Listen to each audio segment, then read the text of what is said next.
ஜெய் ஸ்ரீராம். அற்புதம் தரும் ஆலயம் பகுதியில் இன்று ஒரு முருகன் ஆலயத்தை தரிசிக்கப் போகிறோம். அதற்கு முன்பு அருள் வணக்கம். வாழ்க்கையில் கடன் தீர்க்கக்கூடிய ஒரு திருக்கோயில். செவ்வாய்க்கிழமையில் கடன் திருப்பி செலுத்தக்கூடிய வேலையை செஞ்சால் கடன் சுமை குறையும். நகைக்கடன், வீட்டுக்கடன், யார்கிட்டையாவது வாங்கின கடன் பணமாக வாங்கியிருந்தாலோ அல்லது பத்திரத்தின் பேரில் கடன் வாங்கியிருந்தாலோ செவ்வாய்க்கிழமைகளில் ரீபேமெண்ட் திரும்பி செலுத்தக்கூடிய தொகையை செய்தீர்கள் என்றால் அந்த கடன் விரைவில் முடிவடைந்துவிடும். இந்த செய்தியுடன் இன்று நாம் பார்க்க இருக்கும் திருத்தலம் கோயில் 1, சந்நிதி 2. கோயில்னா என்ன சாமி, சந்நிதினா என்ன சாமி? கோயில் என்பது கொடிக்கம்பம், சுற்றுச்சுவர், பிரகாரம் அத்தனையும் சேர்ந்தது கோயில். சந்நிதி என்பது மூலவர் அமர்ந்திருக்கக்கூடிய இடத்திற்கு பெயர் சந்நிதி என்று பெயர். இன்று நாம் காண இருக்கும் திருத்தலம் கடன் நீக்கக்கூடிய ஒரு சுப்பிரமணியர் சந்நிதி. வள்ளி தெய்வானை சமேத திருநீலகண்ட பால சுப்பிரமணியர் சந்நிதி.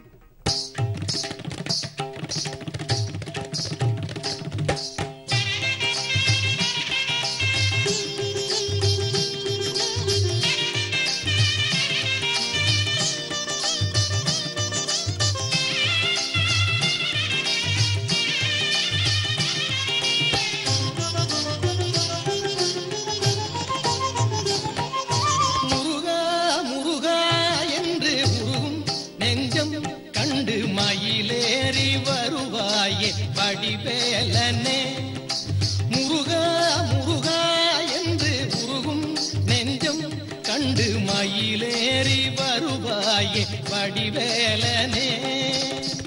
பன்னிரு விழிகளால் பரிவுடன் காத்திடும் உன்னிரு கரங்களால் புவனமும் வாழ்ந்திடும் வேலிருக்க வினை ஏது என கையனே. நீ இருக்கும் தமிழ் கொண்டு உனை பாடுவே முருகா முருகா என்று உருகும் நெஞ்சம் கண்டு மயிலேறி வருவாயே வடிவேலனே. இத்திருக்கோயில் அருள் சுரக்கும் திருவண்ணாமலை மாவட்டத்திற்கு அருகில் ஸ்ரீகாஞ்சி, திருக்காஞ்சி என்ற பெயரில் இத்திருத்தலம் அமைந்துள்ளது. இத்திருத்தலத்தில் நம்ம ஏறி போகும்போது கோயிலில் படிக்கட்டுகள் வழியாக மேலே சாமியை தரிசனம் செய்ய போகலாம். அப்படி செல்லும் பொழுது சுப்பிரமணிய மந்திரத்தை சொல்லிக்கொண்டு செல்லலாம். கடன் சுமையை இறக்கச் சொல்லி மலை ஏறலாம். நம்முடைய கஷ்டம் தீரணும் என்ற நிலையில் இம்மலை ஏறலாம்.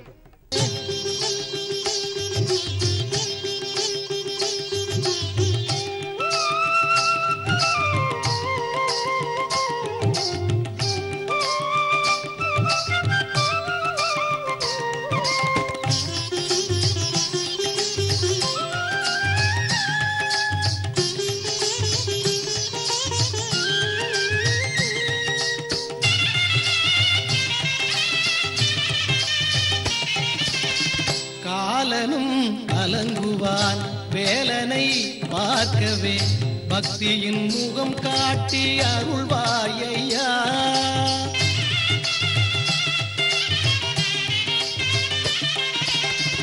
தேவியர் இருவரை மார்பிலே தாங்கியே சக்தியின் வேல் கொண்டு காப்பாயப்பா.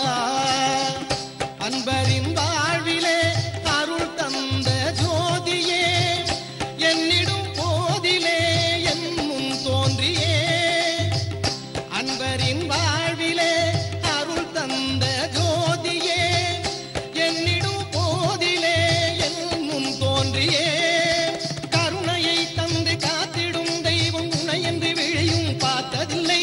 கவிதையாய் நின்று கலந்திடும் உந்தன் தமிழினை நானும் வழங்கிடுவேன். முருகா முருகா என்று உருகும் நெஞ்சம் கண்டு மயிலேறி வருவாயே வடிவேலனே. முருகா முருகா என்று உருகும் நெஞ்சம் கண்டு மயிலேறி வருவாயே வடிவேலனே. இத்திருக்கோயிலில் சனீஸ்வரர் சந்நிதி தனியாக உள்ளது. மலையில் இருக்கக்கூடிய சனீஸ்வரர் சந்நிதி இத்திருக்கோயிலில் அதிசயம். பொதுவாகவே 7.5 சனி நடப்பவர்கள் தற்காலிகமாக துலாம், விருட்சகம், தனுசு இந்த 3 ராசிக்காரர்களுக்கு இப்பொழுது 7.5 சனி நடந்து கொண்டுள்ளது. மலையேறி தரிசனம் செய்யும் எந்த கடவுளுக்கும் சனிதோஷ நிவர்த்தி செல்லுபடியாகும். இங்கே சனீஸ்வர பகவான் மலை மீது இருக்கிறார். இதை ஒரு வெளிநாட்டுக்காரர் இத்திருத்தலத்தில் பிரதிஷ்டை செய்துள்ளார். மார்கழி 1க்கு வந்து பருவமலை கிரிவலம் வருவாங்க. அப்போ வந்து சென்னையிலேருந்து முருகனை பக்தர்கள்லாம் வந்து இங்கே வந்துட்டு இங்கே முருகனை தரிசனம் செய்துட்டு தான் போவாங்க. அதேமாதிரி கார்த்திகைக்கு வந்து திருவண்ணாமலைக்கு வர பக்தர்கள், இந்த பக்கம் சேலம், ஈரோடு, கோயம்புத்தூரில் இருந்து, கோபிச்செட்டிப்பாளையத்தில் இருந்து வர பக்தர்கள் இங்கே வந்து இங்கே முருகனை தரிசனம் செய்துட்டு போவாங்க. மேலும் இங்கே முருகனை வேண்டிட்டு அவங்க நினச்சது நிறைவேறதுனால மலேசியாவில் இருந்து ஒரு பக்தர் வந்து சனீஸ்வர பகவான் கோயிலே கட்டி கொடுத்துருக்காரு. இத்திருக்கோயிலின் ராஜகோபுரம் மிக அழகுற பொதுமக்களால் கட்டப்பட்டு பார்ப்பதற்கு நேர்த்தியாகவும் அழகுற சிற்பக்கலையை பறைசாற்றும் வகையிலும் முருகனுடைய அருள் பார்வை ராஜகோபுரத்தின் வழியாக விழுகுமாறு மிகவும் அற்புதமாக செய்யப்பட்டுள்ளது.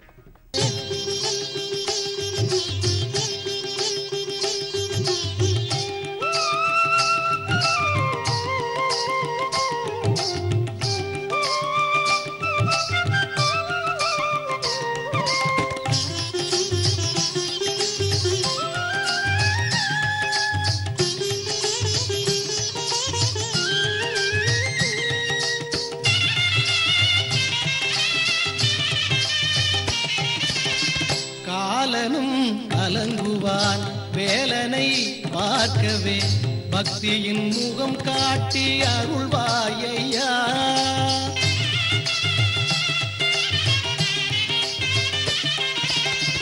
தேவியர் இருவரை மார்பிலே தாங்கியே சக்தியின் வேல் கொண்டு காப்பாயப்பா. அன்பரின் வாழ்விலே அருள் தந்த ஜோதியே என்னிடும் போதிலே என் முன் தோன்றியே. அன்பரின் வாழ்விலே அருள் தந்த ஜோதியே என்னிடும் போதிலே என் முன் தோன்றியே. கருணையை தந்து காத்திடும் தெய்வம் உனை என்று விழியும் பார்த்ததில்லை. கவிதையாய் நின்று கலந்திடும் உந்தன் தமிழினை நானும் வழங்கிடுவேன். முருகா முருகா என்று உருகும் நெஞ்சம் கண்டு மயிலேறி வருவாயே வடிவேலனே. முருகா முருகா என்று உருகும் நெஞ்சம் கண்டு மயிலேறி வருவாயே வடிவேலனே.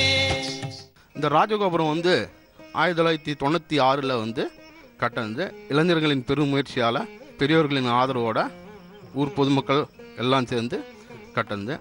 96 ஒரு கும்பாபிஷேகம் முடிஞ்சது. அடுத்து இப்போ 2010 ஒரு கும்பாபிஷேகம் முடித்தோம். இது வந்து பொதுமக்கள் அனைவரும் நீங்கள் வந்து இங்கே கலந்துக்கிட்டு எல்லா நிகழ்ச்சியிலையும் இங்கே வந்து கலந்துட்டு என்ன வேண்டிட்டு போகிறீங்களோ அது வந்து கண்டிப்பாக நடக்கும்.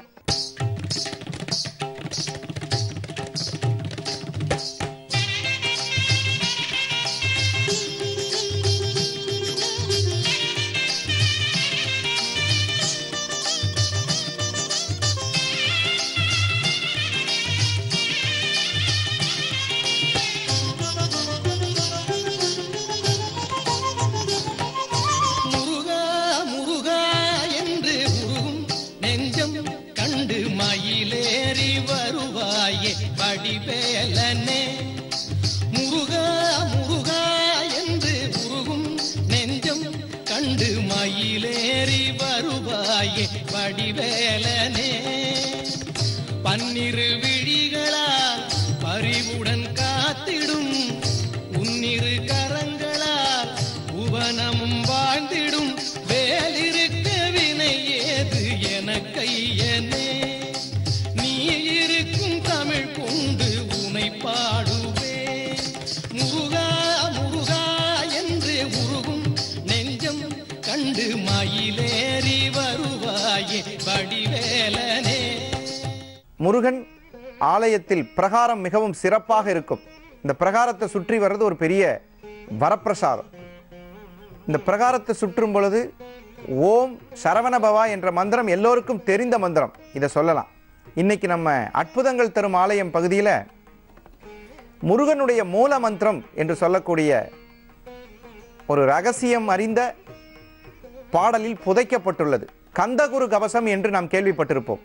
கந்தகுரு கவசம் என்றால் அந்த கவசத்தை முழுமையாக பொறுமையாக படித்து பார்த்தால் மூல மந்திரம் ஒளித்து வைக்கப்பட்டிருக்கும். பழைய காலத்திலெல்லாம் தேவையில்லாத எதிரிகள் இதை கையாளக்கூடாது என்பதற்காக மந்திரங்கள் ஒளித்து வைக்கப்பட்டிருந்தது. அப்படி சில எழுதி வைக்கப்பட்ட மந்திரங்கள் காணாமல் போயிருக்கு, நம்மளுடைய வராமல் இருந்திருக்கு. இந்த மூல மந்திரத்தை ஜெபிக்கிறவங்களுக்கு முருகன் இருப்பிடமே முகத்தில் ஆகுமப்பா என்று சொல்லப்படுகிறது. மூல மந்திரத்தை அட்சரை லட்சம், இதை 1 லட்சத்துக்கு மேலே சொல்லியாச்சுன்னா முருகன் இருப்பிடமே முகத்தில் ஆகுமப்பா. அதாவது போற காரியமெல்லாம் வெற்றி, வெற்றிக்கு அதிபதியான குமரன் முகத்தில் தேஜஸா மாறி நிற்கும். ஸோ இந்த மூல மந்திரம் கந்தகுரு கவசம் எல்லா கடையிலையும் கிடைக்கும். அந்த புஸ்தக கடையில் கந்தகுரு கவசத்தில் மூல மந்திரம் ஒளித்து வைக்கப்பட்டிருக்கிறது. அந்த மூல மந்திரத்தை ஜெபிப்பார்க்கு 7 லோகத்தில் இருக்கக்கூடிய தேவர்கள் அருள்வார்கள் என்பது அந்த மூல மந்திரத்தினுடைய தாத்பரியம். இத்திருக்கோயிலை நாடி கடன் சுமை தீர்ப்பவர்கள் நல்லெண்ணெய் தானம் இத்திருக்கோயிலுக்கு கொடுத்தால், கர்ப்ப கிரகத்திற்கு விளக்கெரிப்பதற்கு கொடுப்பதால் இத்திருக்கோயில் கடன் நீக்கும் திருத்தலம். பெரும்பாலும் நீலகண்டன் என்ற பெயர் சிவனுக்கு தான் உண்டு. சுவாமி நஞ்சு இருக்கும்போது அந்த நஞ்சை வாங்கி கண்டத்தில் நிறுத்தியதால் நீலகண்டன் என்று பெயர். இங்கு இருக்கக்கூடிய முருகப்பெருமானுக்கு திரு நீலகண்ட பாலசுப்பிரமணிய வள்ளி தேவசேனா சமேத சுவாமி இங்கே அப்படி அமர்ந்திருக்கிறார். ஸோ இங்கே தவக்கோலத்தில் இருக்கக்கூடிய முருகன் கடன்பட்டர் நெஞ்சத்தை விளக்கக்கூடிய ஒரு அற்புதமான முருகன் அழகுற காட்சி தருகிறார். முருகன் எப்பயுமே அழகான தெய்வம், அருள் சுரக்கும் தெய்வம். இத்திருக்கோயிலில் கந்தசஷ்டி விழா, சூரசம்ஹார விழா, பங்குனி உத்திர திருவிழா, இது போன்ற விழாக்கள் மிகவும் சிறப்பாக நடைபெறுகின்றன. அந்த காலகட்டத்தில் முருகனை தரிசிப்பது மிகவும் அற்புதமாக இருக்கும். திருவிழா ஆடி கிருத்திகை, தை கிருத்திகை, கார்த்திகை கிருத்திகை, மற்ற மாதமும் கிருத்திகை தோறும் நடைபெற்று கொண்டிருக்கிறது. சஷ்டி திருவிழா மிகவும் சிறப்பாக பிரம்மோற்சவம் நடைபெறுகிறது. 10 நாட்கள் உற்சவமாகும். இது ஒவ்வொரு நாளைக்கும் ஒவ்வொரு வாகனத்தில் சுவாமி வீதி உலா இரவு பகல் 2 வேளையும் நடக்கும். இக்கோயிலில் 2 கால பூஜை நடைபெறுகிறது. காலை மாலை. காலையில் 6 மணிலேருந்து 12 மணி வரைக்கும் காலையில் திறந்திருக்கோம். மாலையில் நடை திறப்பு நேரம் 4 மணிலேருந்து இரவு 8 மணி வரைக்கும்.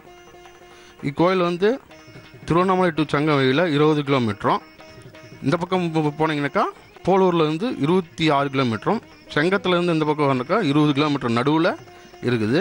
நீங்கள் இங்கேருந்து பார்த்தீங்கன்னாக்கா பருவமலையும் தெரியும், இந்த பக்கம் திருவண்ணாமலையும் தெரியும். 2 வியூக்கும் சென்டரில் இது இருக்குது. பொதுமக்கள் வேண்டிக்கின்னு போனாக்கா திருமண தடை, குழந்தை பாக்கியம், மாணவர்களுக்கு வேலைவாய்ப்பு எல்லாமே நடக்கும். சஷ்டி அன்னைக்கு காலையில் பால் அபிஷேகம் சுவாமிக்கு செலுத்திட்டு 108 சுற்று கோயிலை பெண்கள் மற்ற எல்லாருமே வலம் வருவாங்க.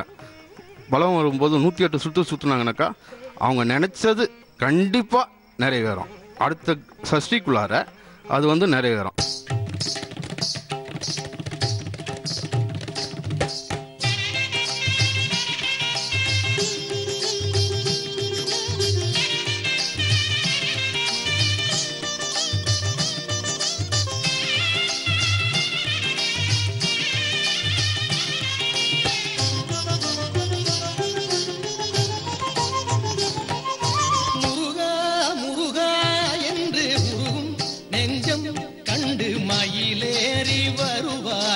வடிவேலனே முருகா முருகா என்று உருகும் நெஞ்சம் கண்டு மயிலேறி வருவாயே வடிவேலனே பன்னிரு விழிகளால் பரிவுடன் காத்திடும் உன்னிரு கரங்களால் புவனமும் வாழ்ந்திடும் வேலிருக்க வினை ஏது என கையனே நீ இருக்கும் தமிழ் கொண்டு உனை பாடுவே முருகா முருகா என்று உருகும் நெஞ்சம் கண்டு மயிலேறி வருவாயே வடிவேலனே. இவ்வாலயத்தில் ஒரு சிறப்பு என்னவென்றால் 10 ஏக்கர் பரப்பளவில் இவ்வாலயத்திற்கு சொந்தமான இடம் உள்ளது. அதில் மரக்கன்றுகள் நட்டு பராமரிக்கப்படுகின்றது. இது இயற்கை எழிலை, முருகன் என்றால் இயற்கை எழிலை பாதுகாக்கக்கூடிய ஒரு கடவுள். இக்கோயிலில் உற்சவர் முத்துக்குமார சுவாமி என்ற பெயரில் அழைக்கப்படுகிறார். திருத்தேரில் பவனி வருவது ஒரு அழகு. இக்கோயிலின் முகப்பு தோற்றம் ஒரு ராஜகோபுரம் கம்பீரமாக தெளிவாக பக்தி லயம் ஈர்க்கக்கூடிய, மலை மீது ஏறியவுடன் பக்தி லயம் ஈர்க்கக்கூடிய அருள் சுரக்கும் ஸ்தலமாக இங்கே அருள் பாலிக்கப்படுகிறது. இத்தலம் கடன் நீக்கும் ஸ்தலமாக, செல்வாருக்கு லக்ஷ்மி கடாட்சத்தை தரக்கூடிய ஒரு திருத்தலமாக, திருமணம் தடை இருப்பவர்கள் இவ்வாலயத்திற்கு சென்றால் திருமண தடை நீங்கி இத்திருத்தலத்தில் திருமண தோஷம் நீங்கப்படுகிறது.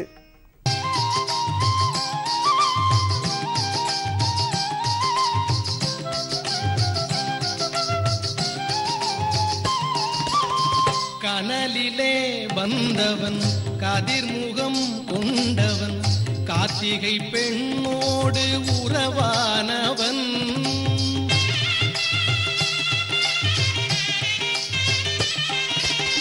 சிவன் மகன் குகனவன் சிவனடி தொழுபவன் சிறகை விரித்தாடும் மகிழோனவன் சூரனை கொன்றொரு சுடற்கொடி கொண்டவன் சூழ்ந்திடும் தீவினை தீர்த்திடும் மாயன் சூரனை கொன்றொரு சுடற்கொடி கொண்டவன் சூழ்ந்திடும் தீவினை தீர்த்திடும் மாயன் உமையவள் தந்த வேலுடன் நின்று அடியவர் வணங்கிடும் வடிவேலே மழையென அருளை பொழிந்திடும் உள்ளம் முருகனே உந்தன் திருவருளே முருகா முருகா என்று உருகும் நெஞ்சம் கண்டு மயிலேறி வருவாயே வடிவேலனே முருகா முருகா என்று உருகும் நெஞ்சம் கண்டு மயிலேறி வருவாயே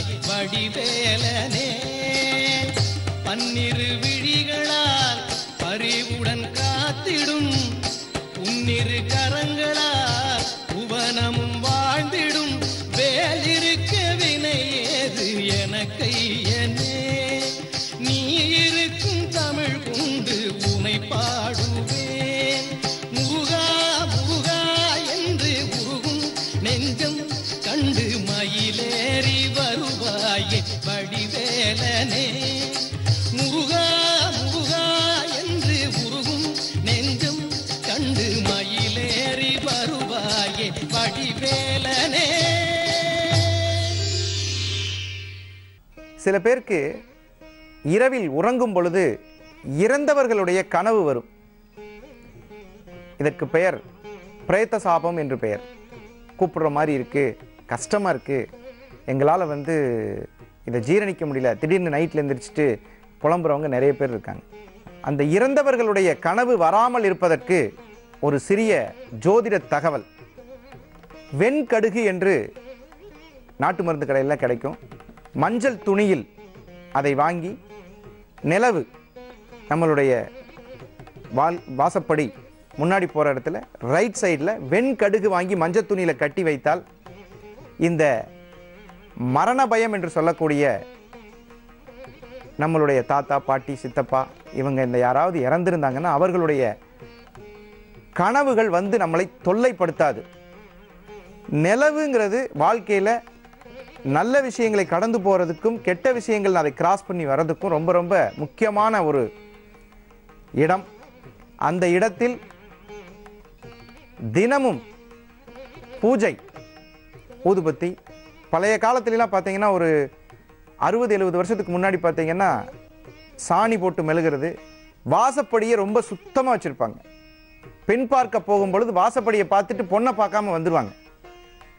ஏன்னா அந்த குடும்பத்தினுடைய லட்சணம் வாசப்படியிலே தெரியும். ஆனால் இப்போ இன்னைக்கு அதற்கெல்லாம் வாய்ப்புகள் குறைவாகிக் கொண்டே வருகிறது. ஆனால் இந்த கனவு தொல்லையிலிருந்து விடுதலை பெற நிலவு பூஜை என்று சொல்லக்கூடிய ஒரு விபூதி வைக்கலாம், ஒரு ஊதுபத்தி காமிக்கலாம். அந்த நிலவின் இடது மேல் பகுதியில் வெண்கடுகு மஞ்சள் துணியில் கட்டி வைத்து, இது செய்யக்கூடிய நாள் என்றால் செவ்வாய்க்கிழமை காலை 6 to 7 இந்த மணியில், இந்த ஓரையில், செவ்வாய் ஓரையில் செய்தால் இந்த கனவு மட்டுமல்ல, துஷ்ட சக்திகள் வீட்டிற்குள் வராது.